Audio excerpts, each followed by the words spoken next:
Also in the street plan of Washington, you find pentagrams. So here we have two pentagrams in the street plan of Washington. The top one points into the Capitol building, and the one at the bottom points into the White House. This is a political building, so we're told. In fact, it's a temple to a secret society, built by the Freemasons to a specific design, Congress, the Congress building. Where did it get its name from? Capitol Hill, from a sacred place of the Roman Brotherhood going way back called Capitoline Hill. And when Madeleine Albright, high priestess of this brotherhood, became Secretary of State, and she went across on her first overseas visit to Europe, she actually went to Rome and made an official visit, what for her would have been a pilgrimage to Capitoline Hill in Rome, and that's where we get Capitol Hill from. This is George Washington. In the last century, they decided they didn't have a decent statue of George, so instead of getting an American to produce one, they ordered it from Italy, from Florence. And when it arrived on the dockside, people were staggered, because here was George, the first president of the United States, depicted naked from the waist up with this cloth over his Bill Clinton's, and then pointing up one arm, pointing down the other. What's going on? Unless you realize where these people are coming from, it's inexplicable.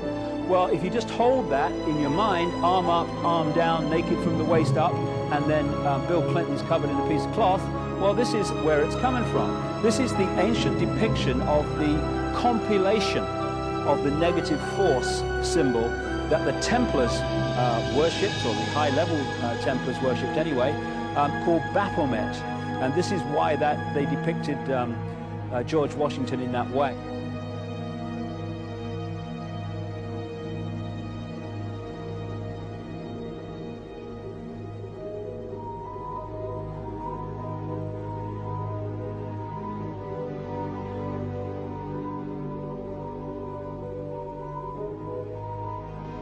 What has come to light is that it's now been, it is not so surprising for a lot of people that there are covens amongst the very educated class, architects, doctors, lawyers, priests, brokers, and the leisure class.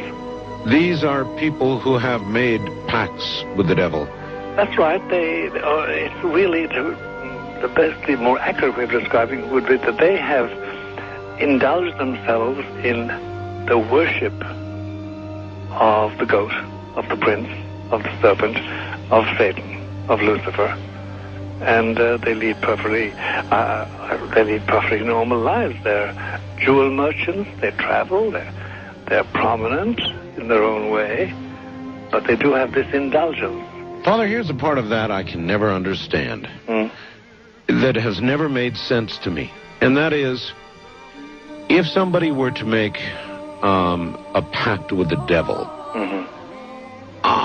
then obviously the implication is if the devil is there to make a pact with them, to make a deal, to make their life, this short mortal life on earth, pleasurable, with money or women or travel, or more interesting, whatever it is they want. Yes. Then they are aware of the presence of the devil, and they are obviously aware then of the presence of God as well, and they nevertheless make a conscious, stupid, short-term, blind choice to take what they can get in this lifetime. And to embrace one, you must embrace the other. It's not like it's some wishy-washy person. I know you do. It is a very not easy to understand, except when you talk with them, when they let their hair down and peel grapes, as we say, and when they're on their way to being cured of or healed is the proper word. You find that there's an exhilaration and a satisfaction which is both sensual and sexual and mental when they really indulge in Luciferian worship. There is a peculiar exhilaration. Like a drug, then? Yes, it's a peculiar exhilaration. And of course, the godly instincts in us all, the angelic in us all, because we all have something angelic and something godly, besides everything else, a lot of other negative things, that is quenched. And you find in them a horror of anything, what we call sacred and holy, or sacrosanct, or the idea of the idea of the sacred, of the awesome.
How in the world did you ever get involved in praying to demon spirits?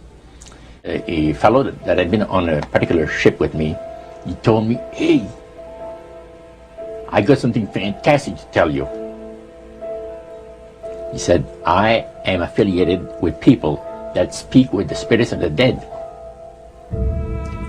How would you like to talk to the spirit of your dead mother?" And I was shocked. I was shocked. He said, "You wouldn't be afraid of talking to the spirit of your dead mother, would you?" Well, I said, "I'll tell you what, I would have to give that some thought, because it's something I never thought about before in my life." Most of us probably haven't. A little afraid of something like that. Well, he says, you know, it's written all over your face. You're afraid of going to a seance. But he says, "I know you. He says, you're going to come."